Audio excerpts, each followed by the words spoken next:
ലണ്ടനിലെ സൂപ്പർ മാർക്കറ്റിൽ ജോലി വാഗ്ദാനം നൽകി കോടിക്കണക്കിന് രൂപ തട്ടിയ യുവതിയെ എറണാകുളം സെൻട്രൽ പോലീസ് അറസ്റ്റ് ചെയ്തു. കോഴിക്കോട് സ്വദേശി കാർത്തിക പ്രദീപിനെയാണ് പിടികൂടിയത്. ടേക്ക് ഓഫ് കണ്ടന്റിന്റെ പേരിൽ കാർത്തിക നടത്തിയ തൊഴിൽ തട്ടിപ്പ് 24 ആയിരുന്നു പുറത്തു കൊണ്ടുവന്നത്. 24 ഇംപാക്ട്.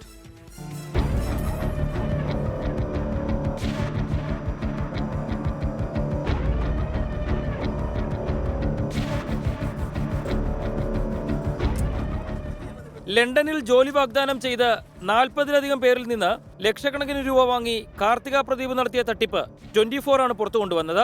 24-ലെ പൊതുജനം കഴുതയല്ല സാർ എന്ന വാർത്താ പരിപാടിയിലൂടെ കാർത്തികയുടെ തട്ടിപ്പ് പുറത്തറിഞ്ഞതിന് പിന്നാലെ കൂടുതൽ പരാതിക്കാർ രംഗത്തെത്തി.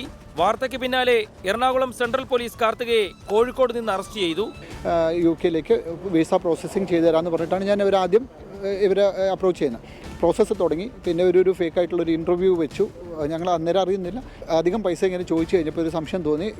പ്രൊട്ടക്ടർ ഓഫ് ഇമിഗ്രൻസിൻ്റെ ഓഫീസ്, മിനിസ്റ്റർ ഓഫ് എക്സ്റ്റേണൽ അഫയേഴ്സിൻ്റെ ഓഫീസ്, പനമ്പള്ളി നഗർ ഓഫീസിലേക്ക് ഞാനൊരു മെയിൽ അയച്ച് ചോദിച്ചു കഴിഞ്ഞപ്പോൾ എനിക്കറിയാൻ കഴിഞ്ഞതെന്ന് വെച്ചാൽ ഈ സ്ഥാപനത്തിന് ലൈസൻസ് ഇല്ല, രജിസ്റ്റേർഡ് ആയിട്ടുള്ള ഏജൻസി അല്ല എന്നറിയാൻ കഴിഞ്ഞു. നിലവിൽ എറണാകുളം, വടകര, തൃശൂർ ഉൾപ്പെടെയുള്ള സ്റ്റേഷനുകളിൽ കാർത്തികയ്ക്കെതിരെ FIRകൾ നിലവിലുണ്ട്. ഡോക്ടർ എന്ന പേരിലും കാർത്തിക ആളുകളെ പറ്റിച്ചിരുന്നതായി പരാതിയുണ്ട്. ജോലി വാഗ്ദാനം നൽകി 3 കോടി രൂപയിലധികമാണ് കാർത്തിക പ്രദീപ് പലരിൽ നിന്നായി വാങ്ങിയെടുത്തത്. പണം തിരികെ ചോദിക്കുന്നവരോട് സ്ത്രീകളെ അപമാനിച്ചതിന് കേസ് കൊടുക്കുമെന്ന ഭീഷണിയായിരുന്നു മറുപടി. പിന്നെ 90 ദിവസത്തെ എഗ്രിമെന്റും കാര്യങ്ങളും വെച്ചിട്ടാണ് ചെയ്യുന്നത്. ഞാൻ നിയമപരമായിട്ട് നീങ്ങിയിട്ടുമുണ്ട്. അതെ, പറ്റിച്ച് ജീവിക്കാം. എനിക്ക് പറ്റിച്ച് ജീവിക്കാനേ അറിയുള്ളൂ. അത് എന്റെ മിടുക്ക്. പറ്റിക്കാനായിട്ട് നീക്ക് നിന്നിരുന്നത് എന്തിനാണ്? മേലാൽ ഇങ്ങനത്തെ കൊണവർത്താനം കൊണ്ട് എന്റെ മെസ്സേജ് കാണാൻ അടിക്കാമെങ്കിലുണ്ടല്ലോ. പ്രതിയെ ഇന്ന് കോടതിയിൽ ഹാജരാക്കി റിമാൻഡ് ചെയ്യുമെന്ന് പോലീസ് അറിയിച്ചു. S. ശ്യാംകുമാർ, 24, കൊച്ചി.